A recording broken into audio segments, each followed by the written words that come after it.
Supreme കോടതിയും അതുപോലെ തെരഞ്ഞെടുപ്പ് കമ്മീഷനും ഈ വാർത്താ ദിവസത്തെ തെരഞ്ഞെടുപ്പ് വാർത്തയെ സ്വാധീനിച്ച ഒരു പ്രധാനപ്പെട്ട ദിവസം തന്നെയായിരുന്നു. അത് സുപ്രീം കോടതി ചില പ്രധാനപ്പെട്ട ഉത്തരവുകൾ, തെരഞ്ഞെടുപ്പ് കമ്മീഷന്റെ ചില പ്രധാനപ്പെട്ട ഉത്തരവുകൾ, തെരഞ്ഞെടുപ്പ് കമ്മീഷന്റെ ചില ഇളവുകൾ, അങ്ങനെ സമ്പന്നമായ വാർത്താ ദിവസത്തിലെ ഏറ്റവും പ്രധാനപ്പെട്ട വാർത്തയിലേക്ക്. Election hot.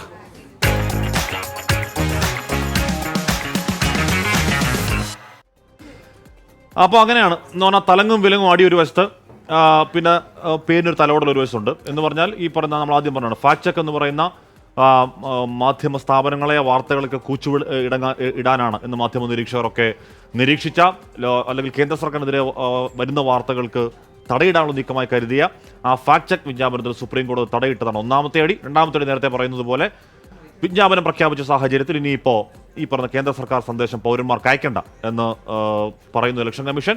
അതോടൊപ്പം നേരത്തെ അതെ, ചുരുക്കത്തിൽ നമുക്ക് ഇങ്ങനെ പറയാം, തല്ലിയും തലോടിയും തെരഞ്ഞെടുപ്പ് കമ്മീഷനും സുപ്രീം കോടതിയും. കേന്ദ്ര സർക്കാരുമായി ബന്ധപ്പെട്ട ഇന്റർനെറ്റ് ഉള്ളടക്കവും വാർത്തകളും വസ്തുതാ പരിശോധനയ്ക്ക് വിധേയമാക്കാൻ പ്രസ് ഇൻഫർമേഷൻ ബ്യൂറോയെ ചുമതലപ്പെടുത്തി പുറപ്പെടുവിച്ച വിജ്ഞാപനം സുപ്രീം കോടതി തടഞ്ഞത് കേന്ദ്രത്തിന് വലിയ പ്രഹരമായി. ഫാക്ട് ചെക്ക് യൂണിറ്റ് തെരഞ്ഞെടുപ്പ് ലക്ഷ്യം വച്ചുള്ള ഒരു നീക്കമെന്ന നിലയിൽ വിമർശിക്കപ്പെട്ടിരുന്നു. അഭിപ്രായ സ്വാതന്ത്ര്യത്തിലേക്ക് കടന്നുകയറാനുള്ള നീക്കമെന്നാണ് കോടതി നിരീക്ഷണം.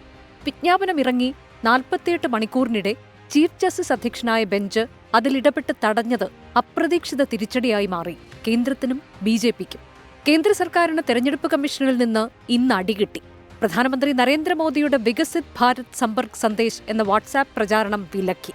പെരുമാറ്റച്ചട്ട ലംഘനം ചൂണ്ടിക്കാട്ടിയാണ് തെരഞ്ഞെടുപ്പ് കമ്മീഷന്റെ നടപടി. ഇലക്ട്രോണിക് ആൻഡ് ഇൻഫർമേഷൻ ടെക്നോളജിക്കാണ് കമ്മീഷൻ ഈ നിർദ്ദേശം നൽകിയത്.